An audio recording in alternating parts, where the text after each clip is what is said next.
आपका खैर मकदम है। गुरुग्राम में अब कोविड टेस्ट की जाली रिपोर्टें बनाने के गोरख धंधे का पर्दाफाश हो चुका है। पुलिस ने ज़िमन में कल 2 लोगों को गिरफ्तार किया।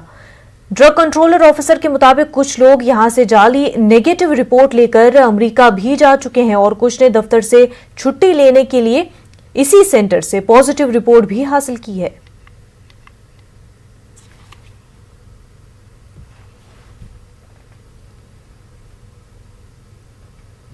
आज एक गुप्त सूचना सीएम फ्लाइंग स्क्वाड गुड़गांव को प्राप्त हुई, जिसके अंदर ये प्राप्त हुआ कि भाई कोविड की नकली टेस्ट रिपोर्ट जनरेट की जा रही हैं और जिसके कारण लोग बाहर जो विदेश लोग जा रहे हैं वो नकली कोविड की रिपोर्टें बनवा के बाहर जा रहे हैं। सीएम फ्लाइंग स्क्वाड ने सिविल सर्जन गुरुग्राम से संपर्क साधा और एक टीम का गठन किया गया, जिसमें मैं ड्रग कंट्रोल ऑफिसर गुरुग्राम व डॉक्टर वैशाली हमारे जो मेडिकल ऑफिसर हैं उनका गठन किया गया, जिसके मद्देनज़र हमने फिर एक डिकॉय ऑपरेशन आज किया। ये मेडिकार्ट्स करके एक लेबोरेटरी है जो यहाँ सेक्टर 30 एरिया के अंदर जहाँ एक दुकान खुली हुई थी, वहाँ पे हमने एक नकली ग्राहक बना के भेजा, जिसने जाके कहा कि भाई मुझे एक पॉजिटिव की रिपोर्ट चाहिए, मुझे छुट्टी चाहिए इसलिए। तो जो उसने 1400 रुपये मांगे और एक पॉजिटिव की रिपोर्ट बना के दी ब्लड सैंपल लेके।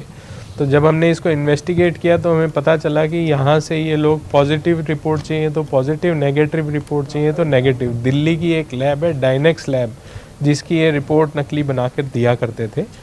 और ऐसा भी पता चला है कि यूएस तक जो लोग यहाँ से गए हुए हैं जो पॉजिटिव थे और जिनको 18 नवंबर को विदेश जाना था, इनसे नेगेटिव की रिपोर्ट बनवा के वो लोग विदेश जा चुके हैं।